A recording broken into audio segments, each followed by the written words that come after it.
1912. The location is Southampton, England.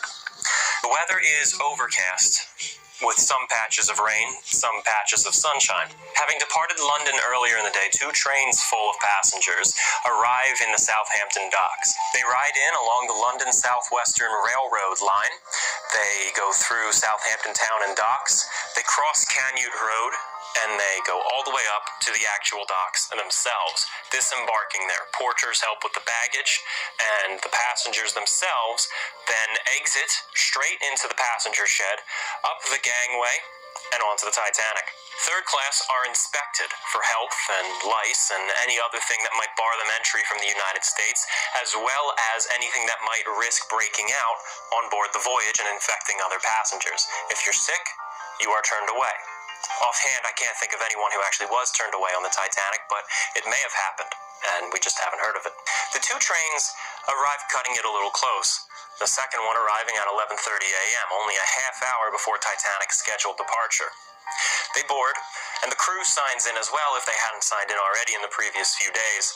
In keeping with the White Star Line's aim to have a regular weekly schedule for ship departures, they always depart Southampton, England on a Wednesday, and this Wednesday is April 10th. Come noon, the Titanic gets ready to leave. There's not much fanfare at all. What we usually anticipate with the bands playing and the large crowds waving goodbye generally did not happen. In fact, that more likely happened with the Olympic on her maiden voyage. But Titanic's maiden voyage was old news. The near-identical Olympic already had her maiden voyage, and they look very much the same. What's the point of celebrating Titanics unless you're personally connected to it, as in traveling on it? The ship starts moving away from the berth in Southampton, and this berth was custom-made for the Olympic class. There has never been a ship of this size before, so she needed a special dock. Because of a coal miner strike, which actually had just finished in the previous few days, and now the miners were getting back to work, there wasn't enough coal for all the regularly scheduled ocean liner departures. Instead, a lot of different ships, mostly ones that were under the International Mercantile Marine Company, the company that owned the White Star Line, most of them were laid up, and so you see clusters of them lining the Southampton piers. They were supposed to be sailing, but they're not. The Philadelphia, the New York, the Oceanic, all of these ships are sitting there laid up.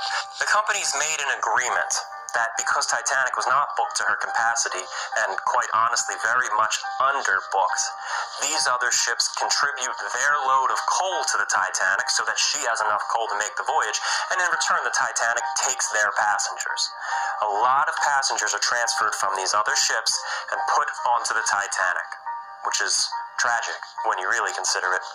So many of the future victims of the Titanic weren't even supposed to be there.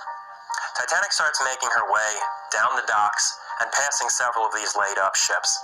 And as they're passing a cluster of 3 ships, they hear what sounds like gunshots. Up on the bridge, they don't know what that is.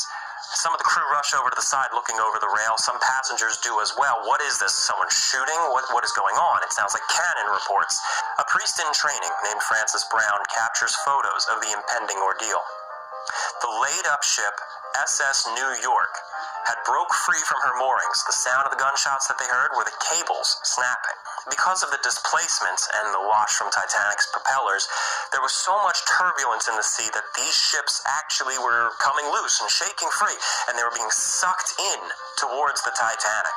With some quick thinking on the part of Captain Smith of the Titanic, as well as some of the tugs in the harbor, they managed to avoid a collision with only a few feet to spare. Titanic pauses here, makes sure everything is okay, and delays her departure by a half hour.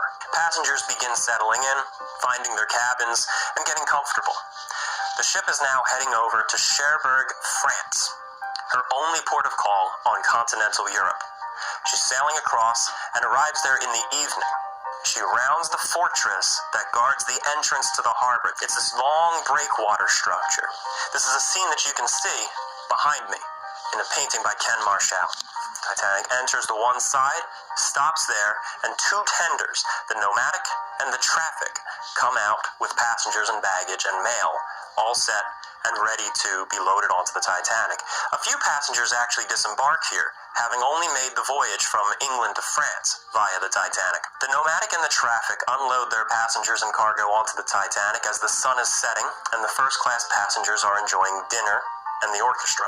Many of the more iconic Titanic passengers actually board here at Cherbourg. Margaret Brown, John Jacob Astor, and several others. Titanic once again raises her anchor and departs the Cherbourg harbor and goes back out into the English Channel. It is now dark out, night is falling, and the Titanic is en route to Queenstown, Ireland. The weather has cleared up, the passengers are settled in, and everyone is looking forward to a successful voyage.